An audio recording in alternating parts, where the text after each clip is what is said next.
I don't know what it is, dude. I don't know. I don't know. Nuke it. Fucking what, dude? Today we're doing a little bit of a risky dive. We're gonna react to SCP-6003, the beacon. And it might be the case that I'm missing a lot of information that I should have, but I thought today we would react to something that is a little bit more up to date, very new. This came out a week ago, so I think this will be very interesting. So without further ado, let's jump into it.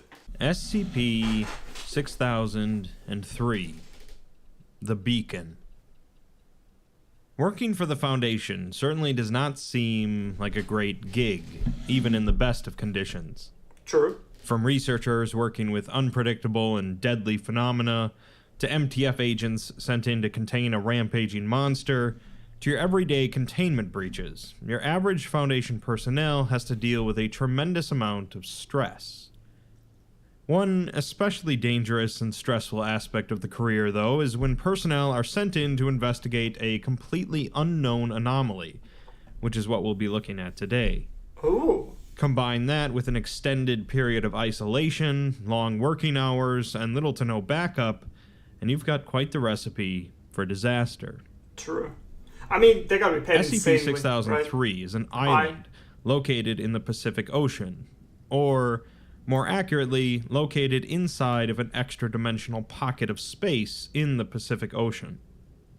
This island is inaccessible to those without knowledge of it, and or its coordinates, but those that travel via sea with the intention of reaching the island will inevitably do so, even without navigational expertise or even knowing exactly where it is. Or you'll just end up finding it. After traveling for a duration ranging between 45 minutes and 8 hours, individuals report their navigational instruments ceasing to function, and they enter into a blanket of fog before emerging into the pocket dimension, 10 kilometers from the island's shoreline. Like Bermuda This style. occurs regardless of how far the individuals were from the coordinates when they departed, and does not apply to those traveling via airplane. Located on the island are a number of plants, a variety of which are unique to 6003, and a 50-meter tall, smooth wooden pillar in the center of the island, taking the form of an early 1940s lighthouse.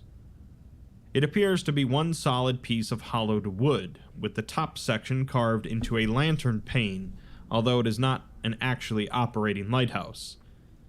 They have yet to find an entrance into the structure, and it has proved to be resistant to any force applied so far. The base of the structure extends at least 15 meters into the earth, and much of the soil surrounding it swells like tree roots. The Foundation have tried to do some radiocarbon dating of the structure, but the results have been rather inconclusive, ranging from 12,000 BCE to 3 years prior to discovery. There are other things present on the island, however. Signs of previous habitation, including elaborate ruins, written records, sophisticated technology, and personal effects.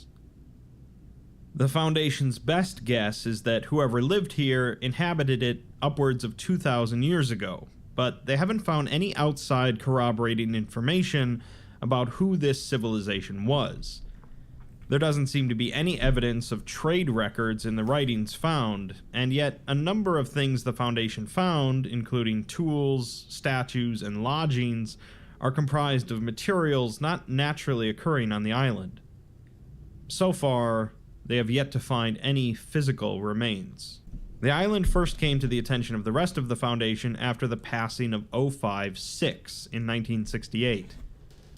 Among their possessions left for further research was a heavily water-damaged manuscript with an unknown origin. Only part of the manuscript remained, reading, "And he said unto Lothos, Traverse the seas, the waters of the world, though come not to that place. Craft from night and bounded hate, a paradise lived alone. His meager kingdom ever still, beneath the wooded throne. Oh. Where harrowed silence permeates, no reverence maintained.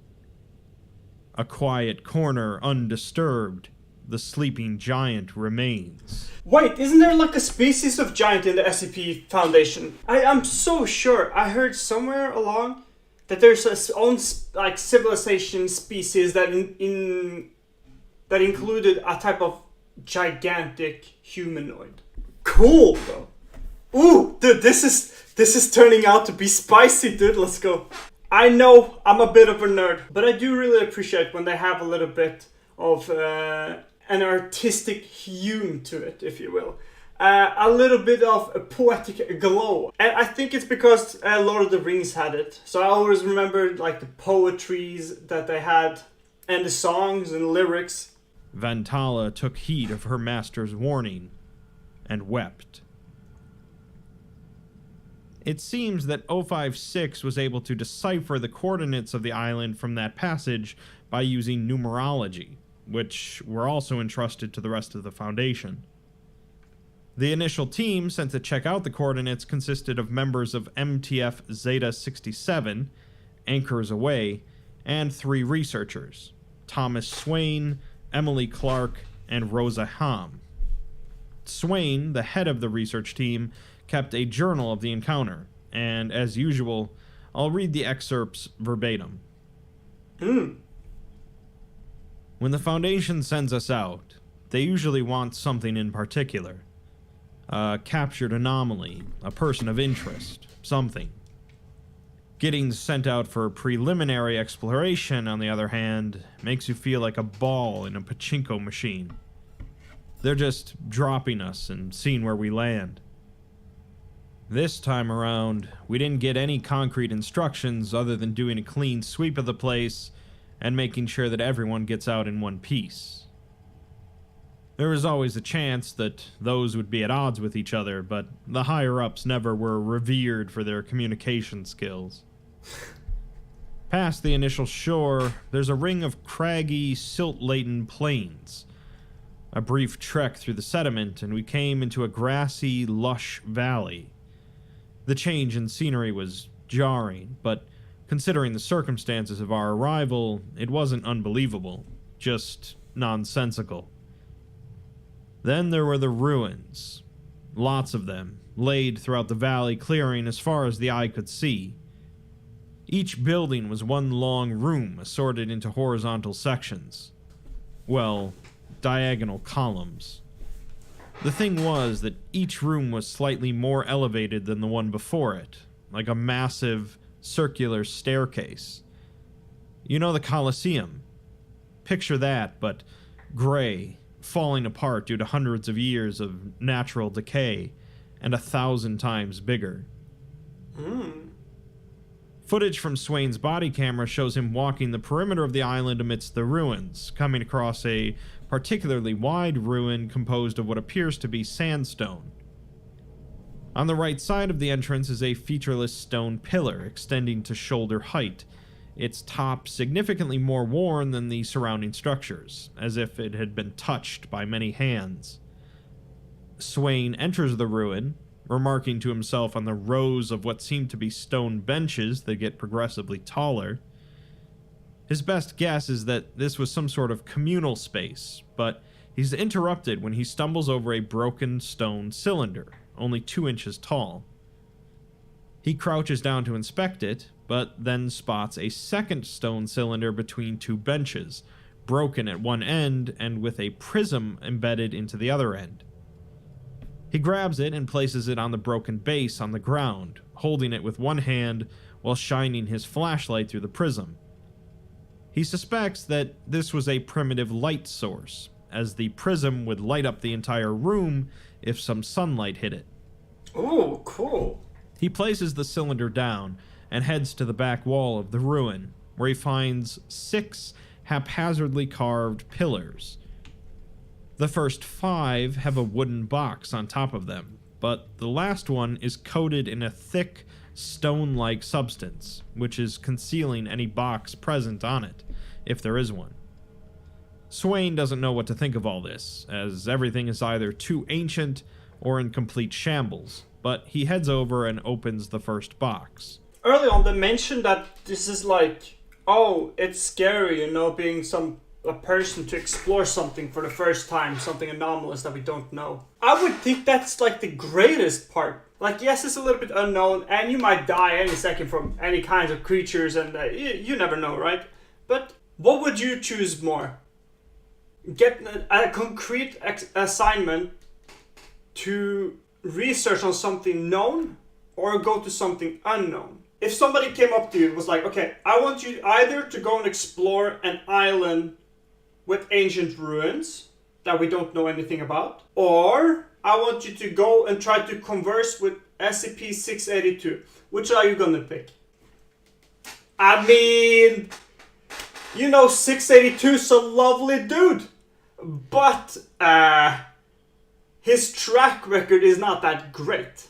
So I think I'm gonna go with the ruins. At least that's what I'm thinking. Like, yeah, we don't know what's there. You might all die, but you're SCP workers. Like, what's your life expectancy as a researcher? Like 6 months? A year? And that brings up another point. What in the world is it that the SCP Foundation pay these people? These researchers gotta be making millions to be willing to risk their lives and do all these things, man. Millions. There's no shot. There's no shot. I can't imagine that. A current of dust shoots out from it, but inside he finds a large stone with a crude painting drawn on it. The painting is too damaged to make out exactly what it is, but Swain takes the time to photograph the area before turning back towards the entrance of the ruin. He sees the lighthouse in the distance, and he stops to rest on the nearest stone bench.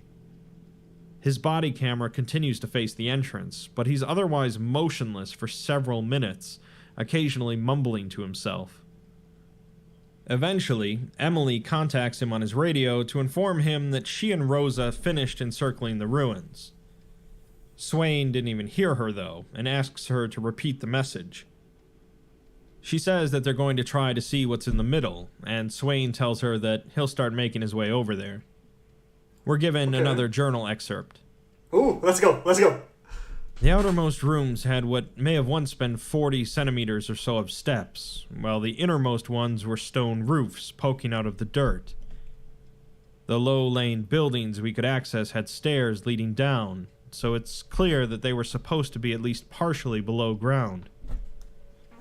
Details that would give us a clue as to what happened to the people who once lived here had broken down into nothing useful. If whoever lived here had doors, they had all disappeared by the time we arrived. What's more, the plants had moved in while they were gone. The grass was halfway up our boots, and Rosa almost tripped over some of the vines. Twice. The clovers were relatively tame. The front of each ruin always had a gap where a door might have been, with no openings anywhere except, occasionally, the back. It's getting eerie. Eventually, Rosa pointed out that the houses near the back of each segment were wider than the ones in the front. They weren't in a perfect grid. They were all angled slightly so that the sections pointed towards a single area. We'd only looked at a few buildings, and anything beyond that had been hiding in the fog, so we decided to walk around and figure out how wide the fan of ruins was. M went to the back of one building, Rosa went to the end of another, and they were planning to walk along by the outermost ruins in opposite directions until they reached opposite ends. Instead, they met on the other side. Since the ruins formed a giant ring, we decided to see what was in the middle. The fog was too thick for our flashlights to be worth a damn, so they had to get close to figure out what was there. They didn't have to finish walking to realize it was a lighthouse. A towering monolith, jutting into the sky like the base of a great tree. It dwarfed the surrounding ruins, yet none of us noticed the structure until we approached the island center. Oh, was it due to the fog? Like it was just fogged up so people couldn't see it? Dude, this is like a lighthouse. Do you think there's like a huge prism like they talked about earlier? Like, earlier on, they talked about scattering light using a prism as a type of primitive lighting source, right? I'm not gonna lie, that's really cool. Now it was impossible to miss. The tower was crafted from some type of wood. None of us nor our equipment could figure out what kind. It was gray, incredibly smooth at first glance, but the fine details revealed twists and curves in the surface, as if they were sculpted by expert hands. It was as breathtaking as it was terrifying. No power source, no entrance, but nonetheless the giant stood, an undeniable testament that something had been here before us. To think that we failed to notice something that commanded such a presence carried another unsettling implication. A few days later, the excavation site established in the innermost circle of ruins located a previously unnoticed passageway behind a large circular sculpture that hung on a wall. The passageway led to an ornate chamber decorated with intricate patterns and complex tapestries. Beyond this was a larger room with a similar design, where 6 rectangular stone boxes were situated. Each of these boxes held painted stone pieces, just like Swain found, but the images on these ones could be discerned. The image on the first stone depicts a person coated in heavy black furs, possibly a humanoid primate, standing on an empty patch of land with their arms outstretched. In front of them, a tree, highlighted by a yellow flash of light, can be seen contorting and changing its shape. The second stone shows 2 longships making port at the northern edge of an island, at the center of which is the lighthouse structure, although its lantern appears to be operational. Positioned near the structure is a skeleton, presumably belonging to the figure from the first stone. The third stone shows a human figure, drawn with golden paint, most likely the tribe's leader or a figure of social importance, standing in front of the lighthouse with their arms outstretched. Oh, they worship it. A beam of light is pointed at them. The fourth shows the lighthouse surrounded by trees, animals, overgrown grass, and food. Members of the tribe are kneeling to it, and the leader is shown standing in front of it with a gray crown on their head. The fifth stone shows the ruins that now surround the lighthouse, along with the leader praying to the lighthouse and the rest of the tribe doing various tasks such as farming, conversing, or dancing. The back of this stone contains another image of the tribe surrounding the lighthouse, and their faces are weeping, solemn, or distressed. The leader can be seen either in front of or embedded into the structure, with beams of light shining out from them. There is also substantially more overgrowth in the background. The sixth box is inaccessible, however, just like the other one found, coated in an impenetrable gray material. We're then given an interview between Swain and Rosa, as Rosa requested for a transfer off of the project. The two discuss the Grand Canyon, as Rosa says that it's an example of how time lays on something, wearing down the world and carving through land, buildings, and people. The lighthouse, on the other hand, is utterly smooth, as it hasn't been touched by time or anything else. What do you think is in the sixth chest? Honestly, I think in the sixth chest you'll find some truth about the nature of the beacon. Because it doesn't seem like the structures around the beacon are anomalous in a sense. It looks like it's the beacon itself, right? That it's more like the people who worship the beacon built around it, so to speak. And it doesn't have any actual roots, as that would imply some sort of change and interaction with the rest of the landscape. Swain says that it's an anomaly, and it's just made of exceptionally strong wood, but Rosa isn't convinced. She says that living things age and dead things decay, but this thing does neither. It might as well not exist. Swain wants to conduct more research, but she's not interested, saying that there's nothing else to research on a small society that lived on an island that's nowhere next to a pillar of nothing before disappearing without a trace. Oh, that's a little bit of a long stretch, isn't it? She doesn't want to end up wherever the hell they went. Oh, okay, fair enough. Swain tries to convince her that this place is ancient, and they need to look into every corner before they make any assumptions, but she feels that something is wrong here, and she doesn't know why he's going to such lengths to ignore her. Swain, however, says that she's not eligible for a transfer, despite her saying that she was only here to conduct preliminary exploration, and she's just trying to keep everyone alive. To her disbelief, though, he says that he can't approve her transfer unless she can prove that she's at some sort of elevated risk. She says that he looked at the lighthouse and looked at those rocks and asks him what he saw. He responds that he saw people who obsessed over something they couldn't understand. Following a discussion with the rest of the staff, however, Rosa's request for transfer was ultimately approved, but so far she's the only one to make the request. That's good though, she got out of there. A month after the initial discovery, a secure facility was established 5 kilometers off the coast of the island, labeled as Site Null.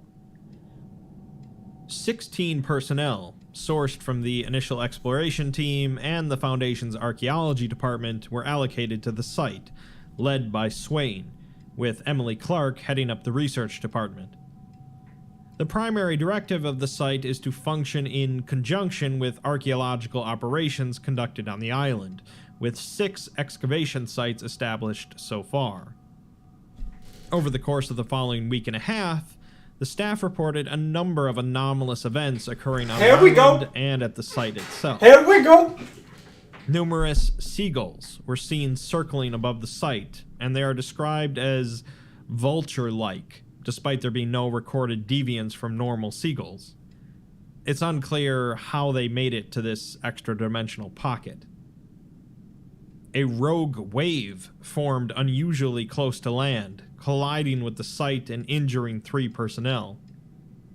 More anomalously, water faucets at the site have repeatedly dispensed human blood, with chemical analysis indicating that the blood had been heavily diluted with seawater. Multiple radio frequencies that personnel were using were simultaneously disrupted, with reports of multiple voices being heard conversing in an unknown language. This is about to get juicy. Plant growth in the ruins on the island anomalously accelerated, leading to the entrapment of 2 excavating personnel for several hours before being recovered. The fog density near the shoreline greatly increased, forcing personnel to exercise extreme caution when moving in or out. The site intercepted transmissions consisting of heavy breathing and a wet, shifting noise on a nightly basis, determined to be coming from the island. A team surveying the mountains on the island reported seeing a massive decaying tree lined with human eyes, which collapsed to the ground with a loud cry before disappearing. So it's about to go down, basically. So it seems like it's getting progressively worse in terms of anomalous conditions. Oh, this could take many interesting routes, dude. Oh, I can't wait. Because I was considering, like, prior to them mentioning anything anomalous, because it was kind of, although it was foreshadowed throughout the story, nothing really happened other than the island was located in a particularly strange place.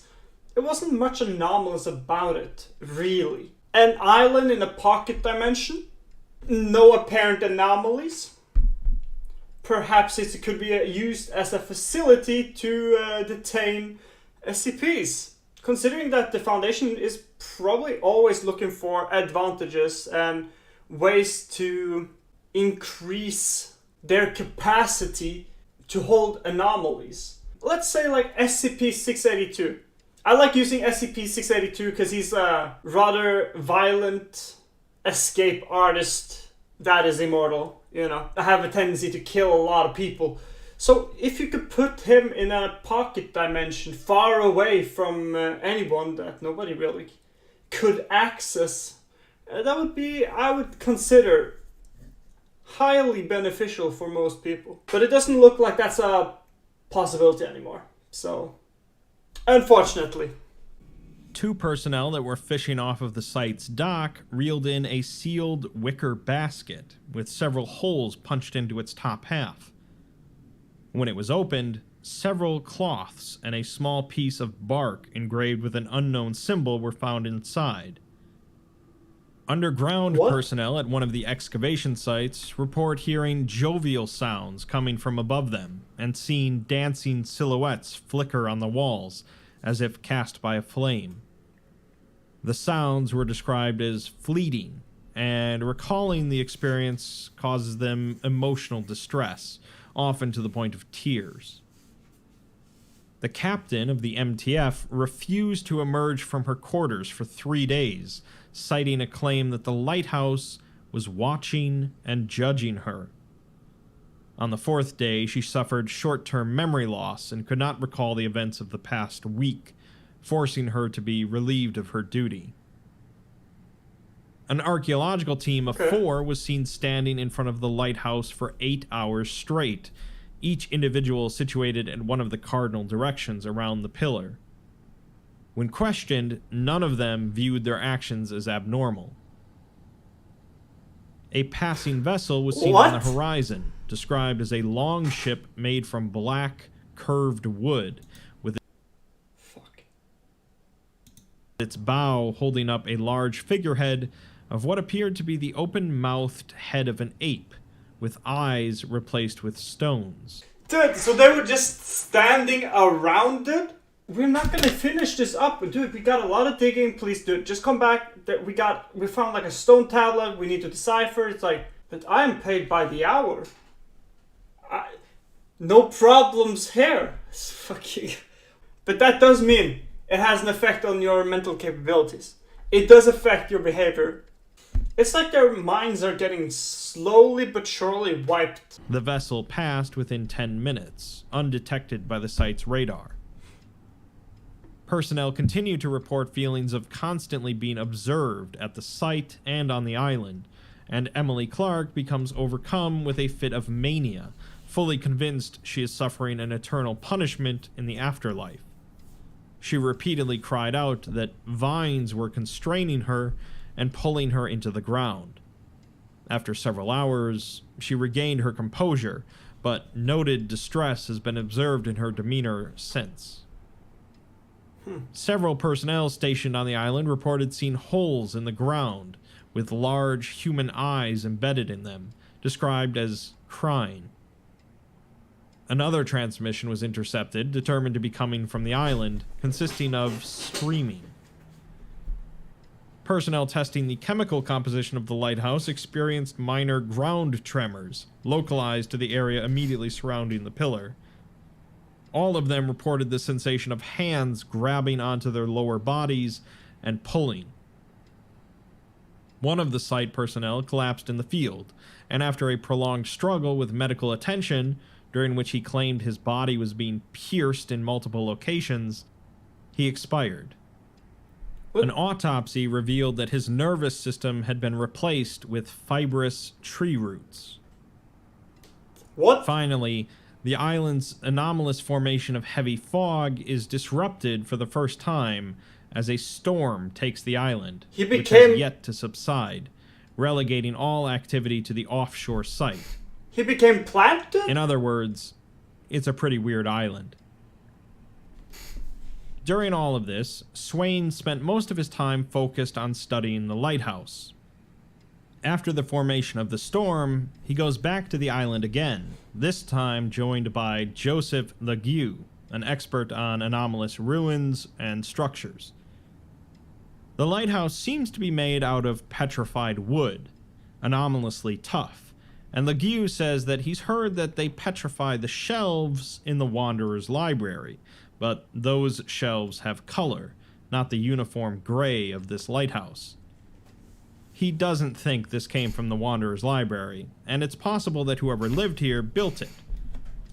Swain hasn't found any evidence to believe that, rather that they built the other structures around it, but Legueux thinks it's possible that their leader summoned it somehow. Swain tells him that the paintings and carvings they've found seem to indicate that they praised this lighthouse, almost as if they were brought here because of it, or at least something relating to it. Legueux says that he'll be doing some more research on it, and Swain remarks that it really makes you feel small. Legueux agrees, although he didn't really think about it until Swain mentioned it. Swain thinks that it was meant for something or someone, and wonders if they ever saw it. Oh, it! Like a creature, like a god, dude. Like a god. Like an eldritch god. Oh my god. And notably, the first victim has also occurred, which is quite interesting, where his nervous system was, exchanged for roots or became wood. By the way, I just remembered, I think I know what the Wanderer's Library is. I believe it's the headquarters for the Serpent's Hand. I'm not 100% sure if it's the same library. I think it is. Essentially, it's a library in a different dimension with all kinds of books. I mean, literally every kind of type of book you can imagine. A faint rumbling is then heard as the fog above the two is illuminated by a blinding white light, which slowly begins to spin. Swain just stares at the light, but Legueux approaches the base of the lighthouse, calling Swain over. The grass surrounding the lighthouse begins to fade in color, slowly turning from a vivid green into a muted gray. It's absorbing. When he reaches for the grass to take a sample, however, it crumbles into ash. Since the event, the lantern in the lighthouse has remained constantly active, and over the next 5 days, the plant life in the area continued to lose color at a rate of around 0.5 meter per hour. Oh, it's absorbing this rate slowly accelerated over the course of another week at a constant rate, and Legueux found that the grass was being destroyed on a molecular level. Its cells were still intact, but they were in stasis and inert. Containment efforts began immediately after this discovery. They initially tried to ignite the affected plant life through controlled burns to try and limit the spread, but the effect continued accelerating through the burned plant life. They then removed all personnel from the island, thinking that they might be influencing things, but the effect continued to spread through the island, covering the ruins and the Foundation outposts. Finally, they decided to not mess around anymore and just nuke the lighthouse, which seems like a rather drastic measure for the Foundation. What? This proposal was denied by Swain, though. Fortunately, they the nuked effect it? stopped at the edges of the island, allowing the Foundation to continue researching what exactly caused it. I don't know what it is, dude. I don't know. I don't nuke it. Fucking what, dude? It's absorbing plants, dude. Nuke it. That's okay, dude. That's wild. Even for Foundation standard, that is fucking crazy. That is crazy. I'm sorry, what? The MTF team was sent into the island afterwards, remotely observed by Swain, to see what they could find and assess any potential damage, outfitted with standard hazardous environment equipment. They stepped through the material that was once grass, remarking that it feels like walking in snow. Through the fog, they can see the light from the lighthouse spinning in the distance, and they head to the main building in the ruins in order to reach a section that they couldn't access previously. One of the team touches the outer wall of a building, which causes it to flake off, and they ask Swain if there's risk of any structural collapse. Swain just tells them not to lean on anything and to proceed in. One of them peels off a layer of the cobblestone flooring, remarking that it feels like dry sand or chalk. All of the members then pause and cup their hands over their ears, straining to hear something over the rain. Afterwards, they discuss what they heard, although none of them knows what it was, and Swain didn't hear anything from the site. They say it was like stone scraping on stone, or nails on a chalkboard. They continue on through the main building to where the 6 boxes were located, and Swain instructs them to remove the coating on the sixth one. One of the members, Blue, breaks away from the rest and begins inspecting the first box.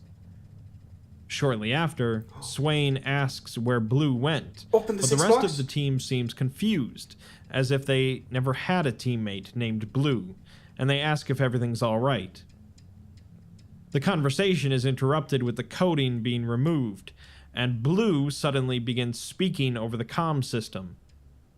Blue begins reciting the passage from the manuscript left by the O5 that led them here. He doesn't respond to Swain at all, and the rest of the team continues to remove the coating, also ignoring Swain's request to assist Blue. Blue finishes reciting the passage as the other two finally open the sixth box, Oh, they opened the finding sixth one. another painted stone. The image on it depicts members of the civilization lined up outside of the lighthouse, with the closest ones appearing to be entering it. Ooh. The two MTF members turn around at this point to find Blue standing completely still, and the color begins draining from his body. Within 7 seconds, he becomes completely colorless, and then, starting at the base of his feet, his body takes on a chalky, flaky appearance. One of the MTF steps forward and places a hand on Blue's shoulder, causing his body to collapse into a mound of ash. The effect quickly spreads to the other two, and the log ends. From then on, no personnel were allowed to travel to the island, but the site continued to operate to research remote containment procedures. 3 days later, though, Director Swain was discovered to be missing, but a few more journal entries and multiple requests for additional personnel were found. The first journal entry reads, "I can't believe I let Rosa walk like that. She was a good researcher, one with skill and potential. I think she knew that, though, and perhaps that scared her. Well, something scared her. There's nothing on this island, nothing I can look at and feel frightened by." Dude, this Wayne guy is disturbing the fuck out of me, dude. I don't know what it is, man. He's just acting so weird and so casual about it. It is really weird. There's a calm stillness not found elsewhere, especially in my line of work. I looked at everything she did and felt the opposite. Maybe it's me who's blind to it all. Maybe there is something so vivid and so intense that my brain rolls over it. Rosa would be smart then, and I'd be the fool. I examined the same rocks she did and understood the same thing she had. What am I missing? There were people here once. They lived here.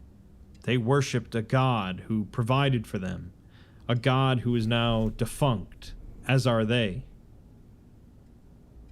I guess I should have fought harder to keep her. Maybe I'd understand what she was so adamant about. Maybe I'd listen. Swain had submitted a request for a replacement for Rosa after she was transferred off, but the request was denied. Later, he submits another request, citing that anomalous activity has disrupted their already small team. Many of them have been working overtime, and the lack of sleep is affecting everyone. This request was also denied. Another couple journal entries, which read, "Emily had a breakdown earlier today. She kept begging me to forgive her. I'm losing my grip on this position. Nothing really prepares a person for something like this, to have everyone's lives and well-being placed in my hands, only for them to slip through my fingers drip by drip. Emily kept babbling about falling and a snake wrapping around her and squeezing her. I gathered everyone up after we had Emily sedated. We tried to think of an answer, but no one had anything. I told them that the lighthouse had turned on and They looked at me like I was crazy. No one else saw it, apparently. I showed them the video and they asked me where it was filmed. No one could find Joseph either. The meeting went nowhere. Joseph thinks we triggered when we were forming the dig sites. We're looking into that whenever we can get to the island. The only consensus I can get is that we all feel like there's something or someone 2 inches behind us, but every time we turn around, they're gone. Like we're stuck in a dream, unable to run away from the nightmare that's slowly gaining on us. Then you know what she was afraid of then. Oh, Swain, I don't like you. I don't like you. Then you know exactly what she was afraid of. What Rosa was afraid of. What do you mean? What do you mean? What do you mean? You see things that nobody else sees. You feel calm in a place where you shouldn't be because you don't know what the fuck's going on there. And dude, these mental gymnastics to justify this weirdness is crazy. It's crazy.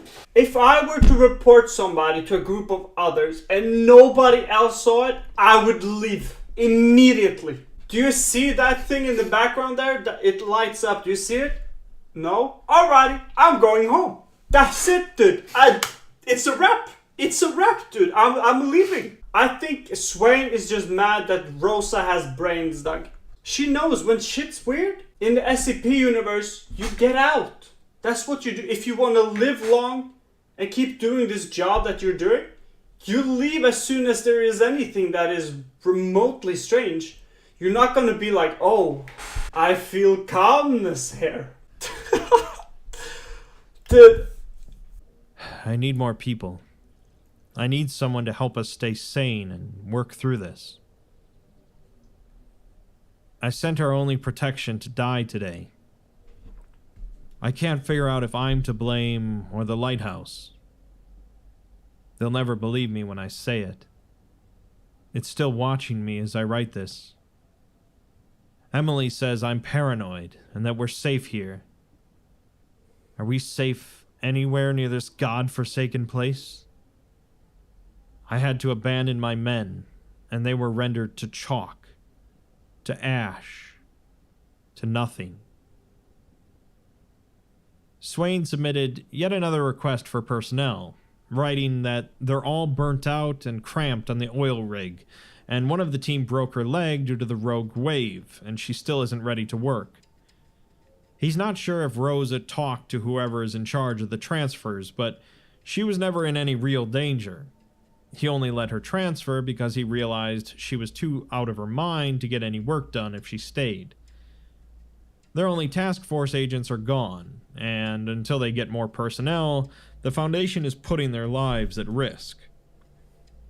This request was also denied. There's one final personnel request submission, in which Swain seems to refer to himself in the third person. He asks if whoever is in charge knows what it's like on the site, and says that the non-essential personnel that he recently dismissed was the girl who broke her leg, and she was too hopped up on drugs to function. He angrily writes that the site has completely fallen apart. No one is allowed to transfer here because Rosa ran her mouth, and the higher-ups are sitting on their hands while the anomaly is becoming more dangerous, and researchers are getting injured and becoming feral, burnt-out creatures that work 100-hour weeks and drink more espresso than water. He writes that Swain can be found in his quarters working, eating, or sleeping, and he keeps the door locked in case the rest of the team stages a mutiny, which should happen pretty soon. He predicts that if no additional personnel are transferred, the Insurgency, or the Serpents, or Anderson, or anyone else that needs people familiar with anomalies is going to get some new recruits soon. Or maybe they'll just all be dead. He finishes by writing that they need more personnel, and it isn't a request, it's a demand. The status on this one is pending. It nearly sounds like he doesn't want personnel to research it. He wants personnel to sacrifice to this fucking thing. I swear to God, he's lost his mind. I swear to God. There's some strangeness to his behavior. I bet the O5 council would just be like, yeah, nah, there's some fish going on here. I smell some mackerel oil from these people.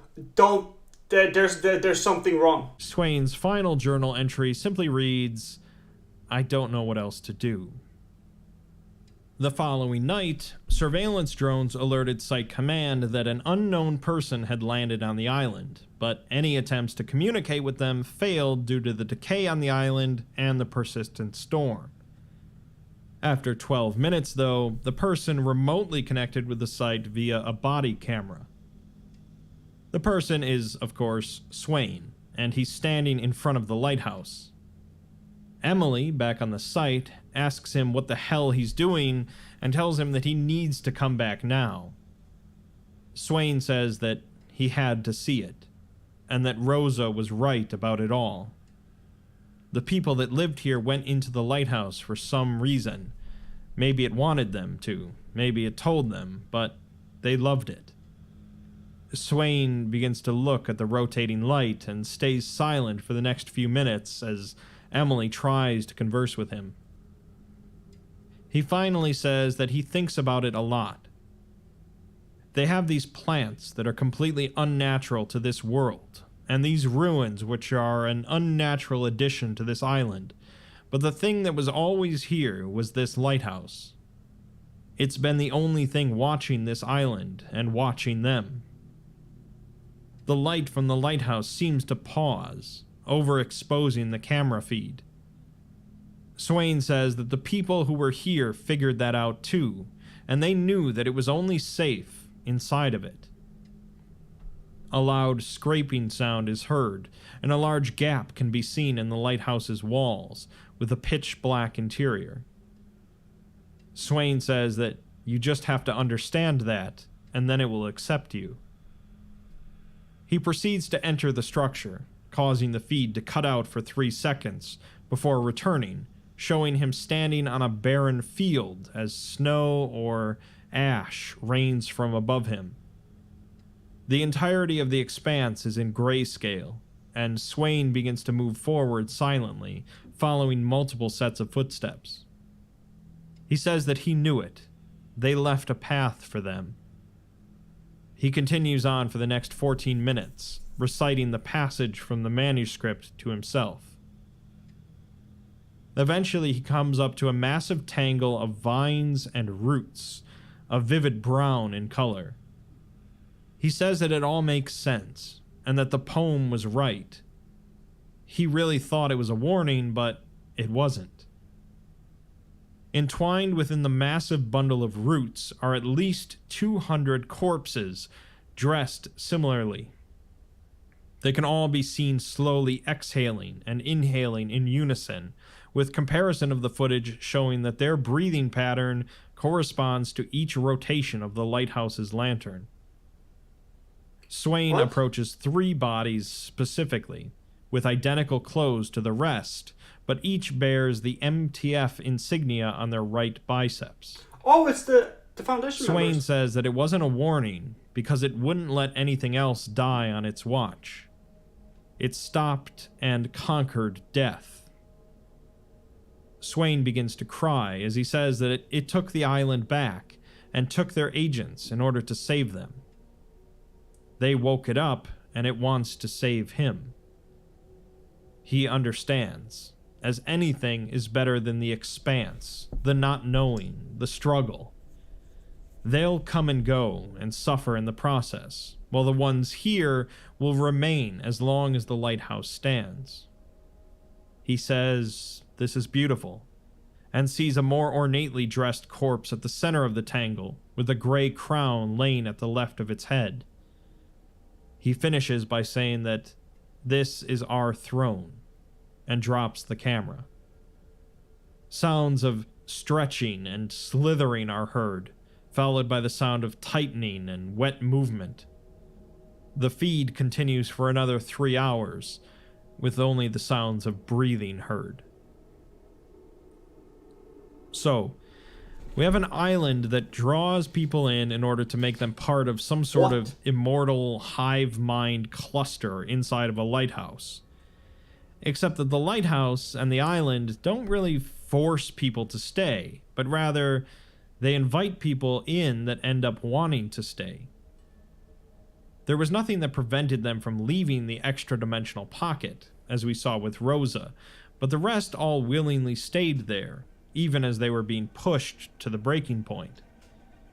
Swain felt this pressure and futility more than any of them, due to him being in charge, and his repeated requests for assistance being denied by the Foundation.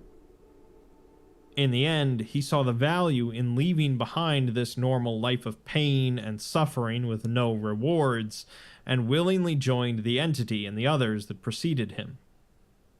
There's still plenty of unanswered questions, including the fate of the rest of the personnel still on the site, but hopefully the rest of the Foundation finally gives them a break. Woo! That's good, dude! Oh, there we have another one.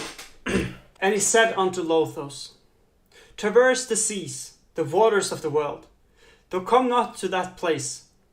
Craft from night abounded hate, a paradise lived alone. His meager kingdom ever still, beneath the wooded throne, where harrow silence permeates, no reverence maintained. A quiet corner undisturbed, the sleeping giant remains. Wantala took heed of her master's warning and wept. It's really cool. That's nice. That's a nice poem. There we have it. SCP-6003. Ooh, this was a long boy. A lengthy lad. And this video is probably going to be very long too, so if you don't like long videos, I do apologize, but I think that most of the people who don't really like long videos have already left. If I were to rate the SCP, I would give it a 5 out of 10. I think it was I think it's a good execution on a mediocre idea. I think that's my description of the SCP. Don't take me wrong, it's a fine SCP. You know what? It's a little bit like frozen pizza. If you're really hungry, it's delicious. But if you compare it to a high-end 5-star restaurant, frozen pizza is not really that great. So in comparison to some of the greater works that we have seen, it sort of is outshined. At least that's what I think. Now, what did you guys think about it? I don't know if most people have even seen this video. So this might be something new for all of you. Thank you guys for watching. I hope you enjoyed this SCP reaction. And I'll see you guys tomorrow in the next one. Peace.